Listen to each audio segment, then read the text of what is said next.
Namaste ji, namaste. So welcome to another episode of Thinking Like a Lawyer. Now in this series, we do not explain laws. Rather, this series is focused on development of your critical slash legal reasoning skills. तो आज हम बात करेंगे sedition के बारे में लेकिन sedition को मैं एक्सप्लेन नहीं कर रहा इस सेक्शन की history geography etcetera. Today we are going to try to defend it. So we are going to presume that we have been hired by the government of India to defend this law. Okay, इसके against petition लगी हुई है supreme court में. So the government is engaged कि वकील साहब 124A के support में आप सुप्रीम कोर्ट में जाके बोलिए. आपको पता है कि लिटिगेंट ऑब्वियसली जो सामने वाला जो पिटिशनर है वो आपके खिलाफ है ही है. जज साहब आपके खिलाफ हैं. जज साहब ऐसे रिमार्क दे रहे हैं कि ये तो कॉलोनियल एरा लॉ है, इसकी क्या ज़रूरत है, ऐसा सब चल रहा है. Now you as a lawyer see throw your personal opinion about sedition in the trash can, because if you are engaged by the union and you will be paid to defend the section. ठीक है जी. तो this is basically अगर आप thinking like a lawyer और TLOI talks etcetera explore करें. TLOI talks is primarily related to career counseling. That's another separate playlist. This thing, not explaining the legal current affair to you. No. This is a completely different exercise, and this series is aimed towards that. Now we come to 124A. Now, how do we defend it? Because we have been engaged by the union. So the section reads as whoever, by words, spoken or written or by visible representation or otherwise, brings or attempts. So section 511 का काम यहीं पे कर दिया. Attempts to incite disaffection towards government established by law in India. आज की date में सबसे पहला जो सामने पिटिशनर ये आर्ग्यूमेंट डाला हुआ है कि अरे ये तो गांधी जी के खिलाफ था, ये तो उस टाइम में तिलक विलक के खिलाफ था, तो अब कोई इसकी रिक्वायरमेंट तो है नहीं. And we have our freedom of speech and expression guaranteed by 19 clause 1. मैं तो जी बोलूँगा, मेरे को बोलना है गवर्नमेंट के खिलाफ. I don't want the threat of sedition looming on my head. ठीक है जी. ये तो सामने वाले वकील साहब, अगर आप उस साइड पे होते, मान लेते हैं आपको ये सेक्शन पसंद नहीं है, आप थोड़े लिबरल टाइप आदमी हैं. लिबरल भी क्या, इनफैक्ट अगर आप मतलब आप चाहते हैं कि नहीं सब कुछ खुला हो, सब कुछ everyone should have their own free thing to do, well great. Now you throw that inside of the dustbin and you have been paid money to argue for keeping this section in the law. So what do you argue? First and foremost, सामने वाले की contention है कि भैया ये तो कानून misuse बहुत होता है, इतना ज़्यादा मिसयूज है. So the power is actually tilted a hell lot towards the government thanks to this section. So people aren't exactly free. There is always the threat of sedition looming on their head. और एक बारी भी गलती से अगर आपने sedition का case basically been charged with this section, obviously the trial is quite lengthy. But लेकिन misuse, so how you will defend it as a lawyer is कि भाई misuse तो हर चीज़ का होता है. Misuse तो आपका 498A, the domestic violence case, is pretty much the most misused section. So what do? Can we eliminate all laws?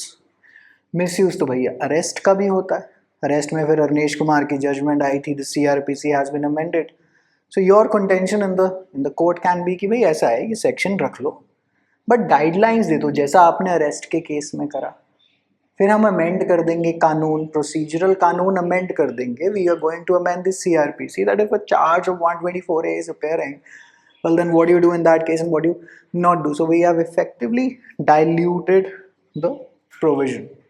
Some of these pointers are by my student intern. उनका नाम है कुश देसाई जी. तो उन्होंने ये काम करा हुआ है थोड़ा बहुत. उसके बाद मैंने उसके अंदर अपने इनपुट दिया है कि how do we defend it.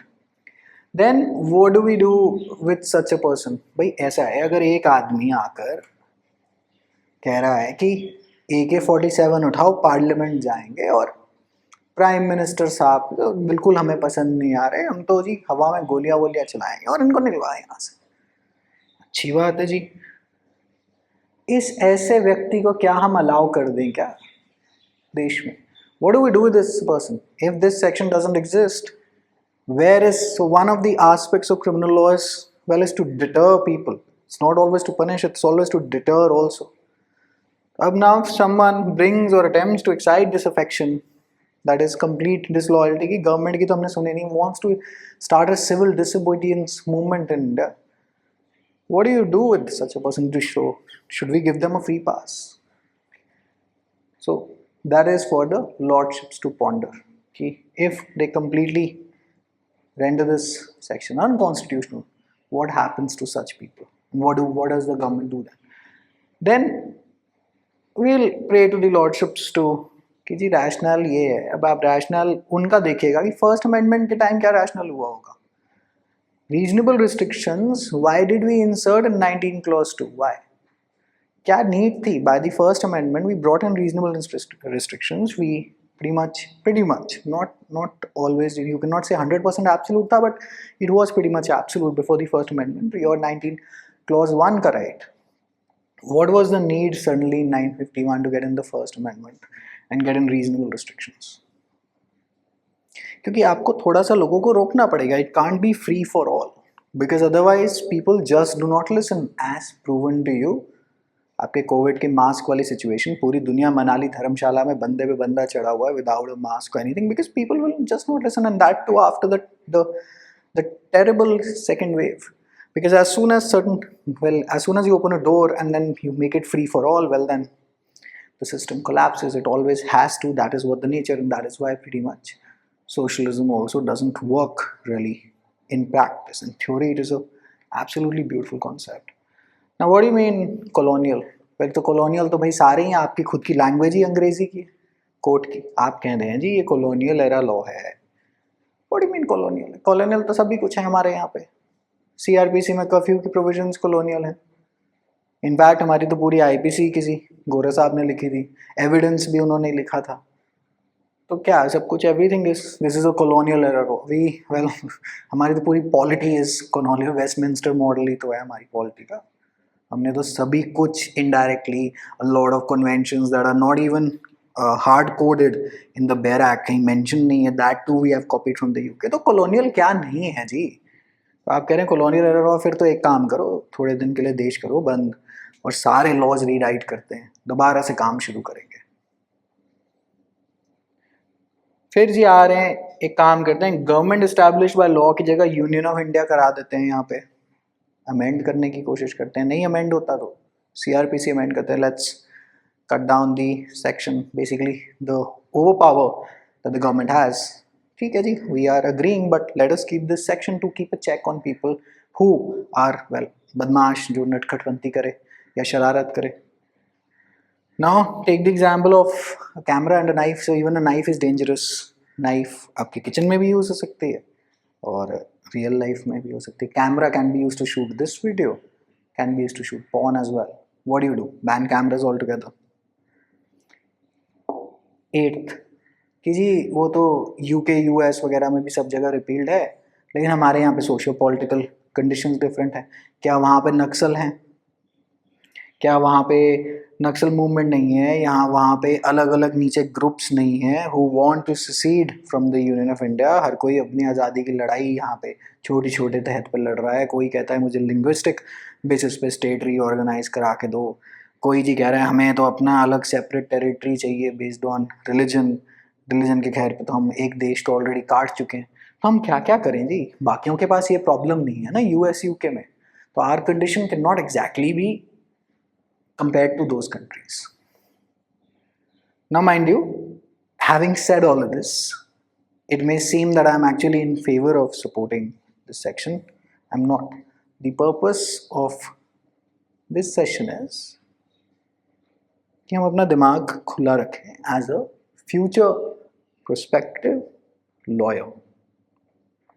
वकील अगर आप अच्छा बनना चाहते हैं तो आपको ऐसे ही खुले दिमाग से दोनों पक्षों की बात सोचने की कला आनी चाहिए. And that is what the main M of the series is. अब ऐसे ही हम पॉइंट इसके अगेंस्ट निकाल सकते हैं, लेकिन वो बहुत ज़्यादा आसान है. So I leave it up to you. Comment down below और क्या होगा. I leave it up to you. ये चीज़ थोड़ी सी डिफिकल्ट थी क्योंकि सी जब भी हम एट दैट एज 2021 तो हम सब चौधरी होते हैं उस एज पे कि आप चौधरी साहब हैं, आपको लगता है आपको सब पता है. तो अगर आप इसके अगेंस्ट हैं तो आपको लगेगा बस यही दुनिया है. लेकिन एज अ वकील आपको इस साइड की कला आनी चाहिए, and that is the aim of this series. ठीक है जी, wishing you now all the very best. Explore the channel, explore the playlist. I'm sure that it will help you educate a lot. TLOI stands for Teaching Laws of India. So primarily with this series, my main aim is to teach you. Okay, so hopefully you benefit from it. All right, wishing you all the very best. Take very good care of yourself. Stay safe. Bye.